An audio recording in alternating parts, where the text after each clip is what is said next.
Olá pessoal, aqui quem fala com vocês é o professor Ricardo Costa da disciplina de Biologia e hoje eu venho dar continuidade à aula que foi postada anteriormente no nosso canal sobre relações ecológicas. Na verdade, uma aula que eu falei de conceitos e características gerais. Se você não assistiu essa aula, volta lá no nosso canal, assiste essa aula para que agora você possa aprender de forma específica tudo sobre relações ecológicas harmônicas e tudo sobre relações ecológicas desarmônicas, os exemplos, as especificidades de cada relação, assim como todas as características. Eu conto com você nessa aula, espero que você goste, fique aqui, assista a nossa aula. Se você ainda não é inscrito no nosso canal, se inscreva no nosso canal, curta essa página e indique para que os seus amigos também possam curtir. Vamos assistir a nossa aula? Vamos lá?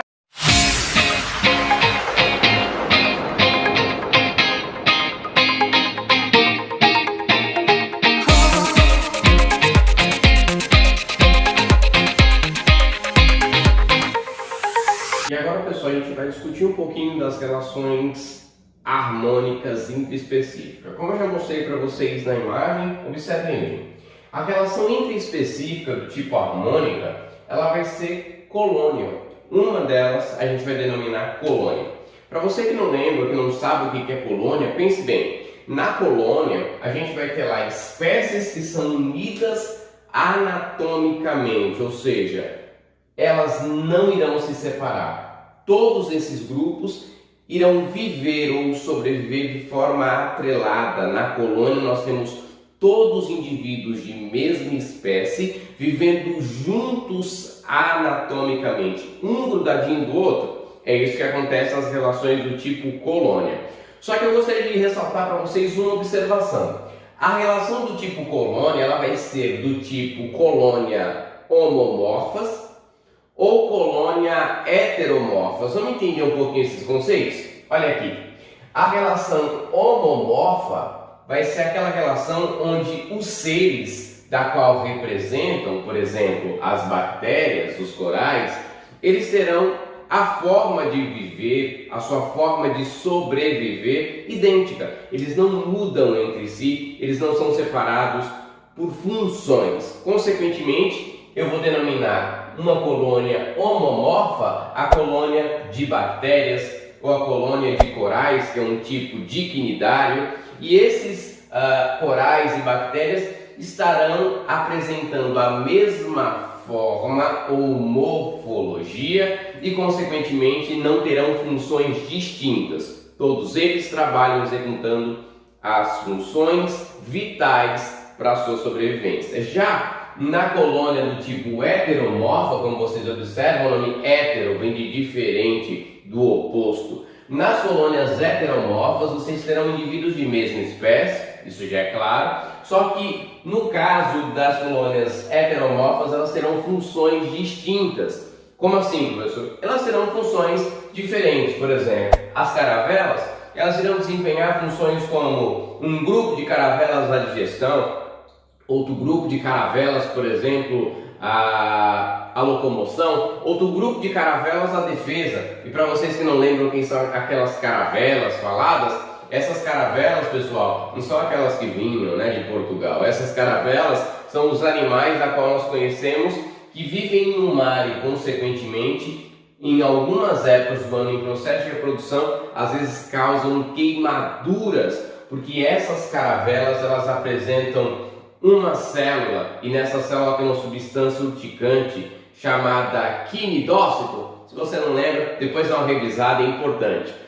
Essas caravelas, como vocês observam, é um tipo de colônia, só que é uma colônia heteromorfa. Nas caravelas, cada organismo ou cada indivíduo vai apresentar, embora estejam todos juntos, uma função específica: digestão, locomoção, defesa. Isso tem que estar bem claro na sua mente.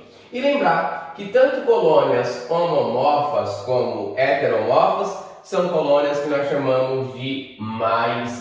Como assim, professor? Os dois indivíduos, ou melhor, os dois grupos de mesma espécie que vivem junto, vão, de certa forma, ter um ganho, porque unidos eles conseguem sobreviver muito mais do que sobreviveriam separadamente. Tudo bem? Agora observe aqui que um outro tipo de relação harmônica intraespecífica é a sociedade.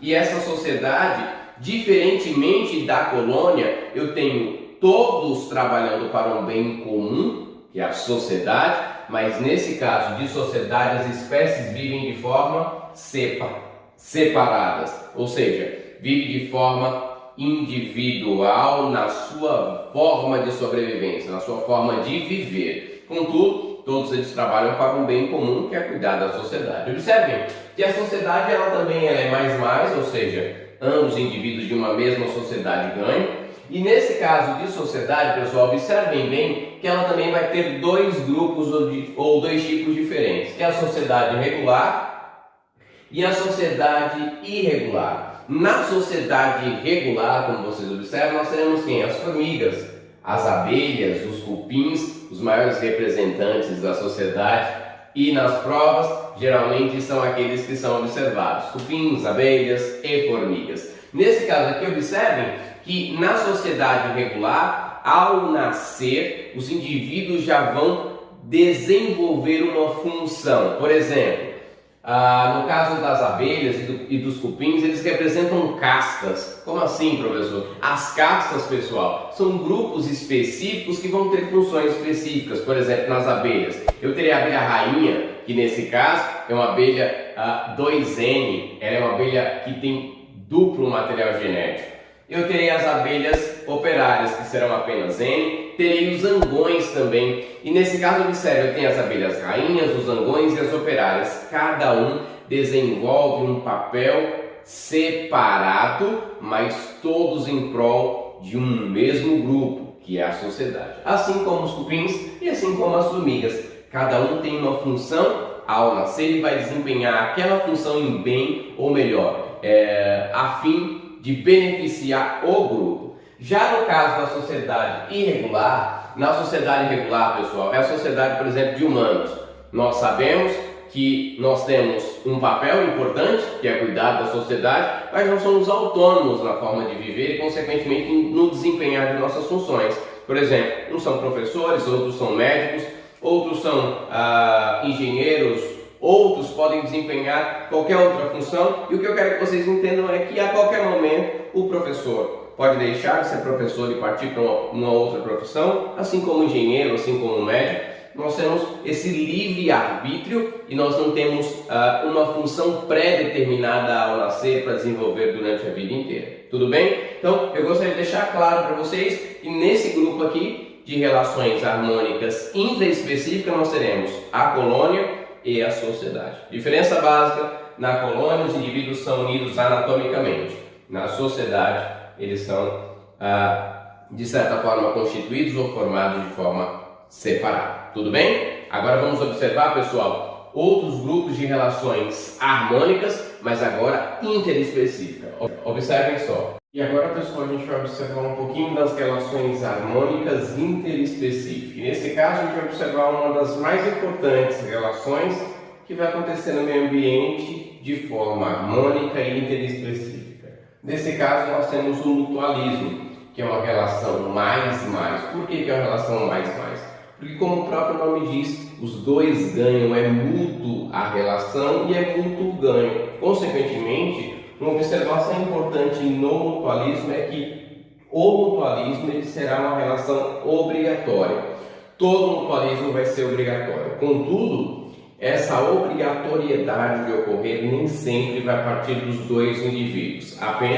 É obrigatório apenas para um deles e não para os dois. Observem bem que no mutualismo, um dos tipos de relações mutualísticas é entre algas e fungos ou entre cianobactérias e fungos, o que nós conhecemos nessa junção como os líquens, aquela camada esbranquiçada em alguns troncos de algumas árvores. Pois é, aquilo é um líquen, como vocês podem observar. Uma outra relação mutualística é entre os ruminantes e bactérias. Nesse caso, nós temos os bovinos, os caprinos, os equinos, que não conseguem degradar um tipo de carboidrato denominado celulose. Por que eles não conseguem degradar? Porque eles não têm uma enzima chamada celulase. Essa enzima nenhum mamífero tem, nós também não temos. E, consequentemente, não conseguimos digerir vegetais ou a camada superficial desses vegetais como é o caso do feijão, do milho, do alface. Se nós não conseguimos mastigar bem, esses alimentos não conseguem ser quebrados pelo nosso corpo, porque nós não temos essa enzima denominada de celulase, a enzima que quebra a celulose. Então, os ruminantes utilizam bactérias, uma vez que essas bactérias têm essa capacidade de quebrar a celulose, consequentemente transformar a celulose em carboidrato, tanto para eles quanto para os ruminantes. E observem bem que nesse caso aqui, os ruminantes vão ganhar nutriente, alimento, e consequentemente as bactérias, além do nutriente que elas irão ganhar, elas vão ganhar abrigo e proteção. Aqui nós temos um outro caso que é entre protozoários e cupins. Os cupins também não têm a celulase, consequentemente eles não conseguem quebrar a celulose, mas os protozoários que vivem no intestino de cupins fazem esse trabalho, assim como as bactérias o fazem. Plantas e fungos, uma inter-relação extremamente importante, uma vez que a relação entre fungos e plantas nós denominamos de micorrizas, consequentemente essas plantas conseguem ter uma maior e melhor absorção. Temos uma relação também que eu não coloquei aqui, mas vale a pena lembrar, quando a gente fala em ciclo do nitrogênio, lembra que a gente tem bactérias que vivem atrelado a algumas raízes de leguminosas? Pois é, aquela relação entre bactéria e raízes das leguminosas também é uma relação que nós denominamos de relação mutualística. Então, vale a pena você ressaltar e vale a pena você fazer essas anotações aí, porque são conteúdos de extrema importância nas provas, nos vestibulares e exemplos muito ricos. Uma observação, pessoal, não se detenham aos exemplos, e sim ao contexto que a questão lhe dá, porque isso é muito importante, tudo bem? Um outro grupo também de relações harmônicas interespecíficas são as protocooperações. Como o nome já diz, protocooperação também é a cooperação de indivíduos entre si. Geralmente, ou melhor, na maior parte das vezes, essa relação vai acontecer sempre entre indivíduos de espécies distintas. Observe bem que a diferença de protocooperação para mutualismo é que na protocooperação, nessa relação específica, ela não é obrigatória. Na protocooperação, a relação é livre. Pode acontecer ou não, e nenhum dos indivíduos vai ser afetado. Observe bem que nessas relações eu tenho como exemplo as anêmonas e o paguro. Se você não lembra o que são anêmonas, é um tipo de quinidário que muitas vezes não conseguem se locomover por viverem fixo, consequentemente sobrevivem sobre esse animalzinho, o paguro. E ao viver no paguro, ele consegue conduzir a anêmona de um lugar para o outro e consequentemente a anêmona consegue ganhar mais alimentos porque ela consegue se locomover. Observação importante, pessoal, quando a gente fala de anêmonas e paguros, é importante lembrar que o paguro, que é esse animalzinho, ele tem a proteção. Por quê? Porque essas anêmonas elas têm toxina, consequentemente nenhum animal consegue chegar muito próximo a ela sem que seja, de certa forma, prejudicado. Consequentemente, ao viver em cima do paguro, ela lhe dá proteção, enquanto o paguro, ao levar ela de um lado para o outro, vai proporcionar melhor captação de alimento por essas anêmonas. Observe bem que uma outra relação de protocooperação entre bois e pássaros. Não só bois, tá, pessoal? Outros animais também vão ter no seu corpo pequenos carrapatos. Consequentemente, esses carrapatos são parasitas desses animais prejudicando. E aí, alguns pássaros, como o anu, vai se alimentar desses carrapatos e, consequentemente, ao se alimentar do carrapato que está no boi, está livrando ele desse parasita e está fazendo um bem para esse animal e, consequentemente, os pássaros também ganham alimento. Entre o jacaré e o pássaro palito, é uma relação muito bacana também de protocooperação, porque ao se alimentar, os jacarés acabam tendo grande quantidade de resíduos na sua boca e, consequentemente, quando o pássaro palito vai lá, no momento que o jacaré está às margens do rio, com a bocona aberta, o passarinho vai lá e fica se alimentando dos restos alimentares. É muito importante essa relação porque o pássaro está limpando a boca do jacaré, enquanto isso ganha alimento. Então observem bem que essas duas relações são relações também harmônicas e relações que nós denominamos interespecíficas. Vamos observar agora as outras relações. E continuando agora, pessoal, vamos falar de comensalismo. uma outra relação importante do tipo harmônica e interespecífica. Então observe comigo. No comensalismo é uma relação do tipo mais zero. Na verdade, um ganha e a outra espécie nem ganha nem perde. Um exemplo disso são os tubarões e os peixes rêmora. Como vocês podem observar, os tubarões e os peixes rêmoras mantêm essa relação de comensalismo, onde o peixe rêmora vai acabar se aproveitando dos restos alimentares que o tubarão pode se alimentar. Por exemplo, nós sabemos que os tubarões são animais carnívoros. Consequentemente, quando ele come, de certa forma, ao pegar a sua presa, ele estraçalha ela com os dentes e fragmentos de carne ficam ao seu redor. Consequentemente, a rêmora acaba se alimentando desses restos alimentares, acompanhando o tubarão. O tubarão não tem perca e a rêmora tem o ganho do alimento. Um outro ganho importante que a rêmora tem é de proteção, uma vez que ela está próxima ao tubarão, considerado o rei dos oceanos, e nesse momento, estando perto dos tubarões, ela acaba ficando também protegida. Então ela ganha proteção e alimento nesse tipo de relação. Então as rêmoras têm uma relação positiva e os tubarões uma relação neutra, zero, porque ele nem ganha nem perde. Um outro exemplo são os leões e os urubus. E aí você me pergunta, professor, os leões e os urubus mantêm esse tipo de relação comensalista? Então, cuidado, porque muitas vezes os exemplos utilizados nem sempre mostram aquilo que parece ser. Olha só, nós sabemos que os leões são grandes predadores. Na verdade, as leoas predam suas presas e ao predar essas presas, os leões, os machos, acabam chegando e se alimentando. O que a gente observa? Que após os leões estarem fartos, o resto alimentar que ele predou ficou ali. Consequentemente, animais como urubus, que são carnívoros e consequentemente vão se alimentar dos restos deixados por outros animais, vão acabar aproveitando essa refeição. Então observe que os leões, de certa forma, ao deixarem o alimento para os urubus, não são prejudicados. Em consequência disso, os urubus acabam tendo um banquete e acabam se alimentando desses restos alimentares. Então, nesse contexto, nós temos aí um comensalismo.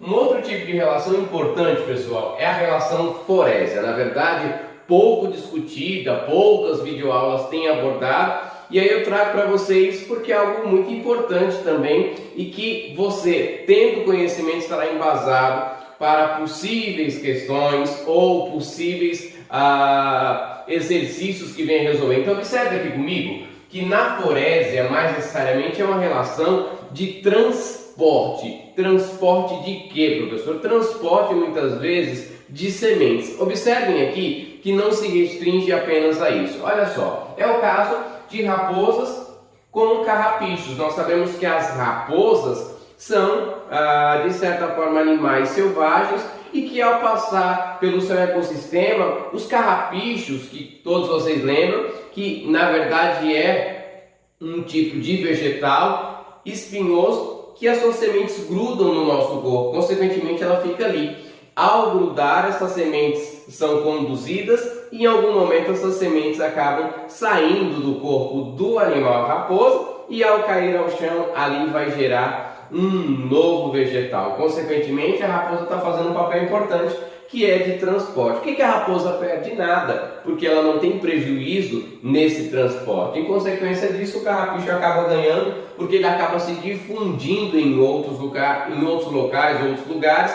Em consequência disso, nós temos aí o crescimento, o aumento dessa espécie. Uma outra observação, pessoal, é as abelhas e o pólen. Nós sabemos que as abelhas, elas acabam por pousar em algumas flores, são agentes polinizadores incríveis e que infelizmente têm sido fruto de uma ameaça constante devido aos agrotóxicos, aos produtos químicos. Em consequência disso, observem que essas abelhas, ao se alimentar do néctar das flores, ela acaba levando no seu corpo, nas suas patas e suas antenas, o pólen. Consequentemente, ao sair de uma flor para outra, ela está difundindo o processo de reprodução dessa flora, e em consequência disso, gerando novas espécies ou otimizando a origem de novas espécies. É algo muito importante.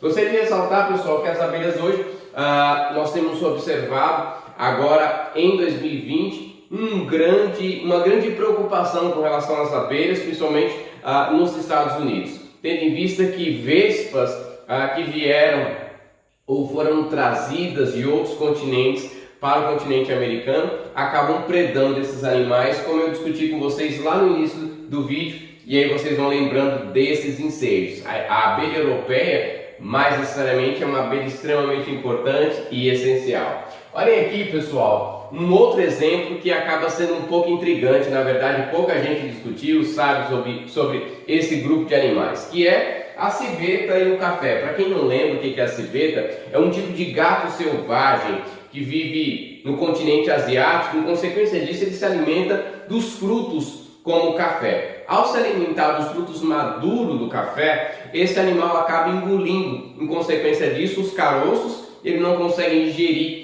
e esses caroços são, de certa forma, lançados no ambiente em forma de resíduos, que são as suas fezes, e ao lançar ali você dá a origem da semente, produzir um novo vegetal, um novo fruto. É claro que você pode falar para mim, professor, esse também não seria um caso de herbivoria? Seria também, mas nesse caso que eu estou trazendo como exemplo é apenas para ilustrar. Nesse caso, a civeta, que é um gato selvagem, ao se alimentar do café, o fruto maduro. Em consequência disso, a gente observa que ao se alimentar desse fruto maduro, ele acaba se alimentando, ganhando glicose, mas em consequência disso ele acaba ajudando também, porque ele acaba disseminando a semente desse café. E uma observação, é o café mais caro do mundo, pessoal.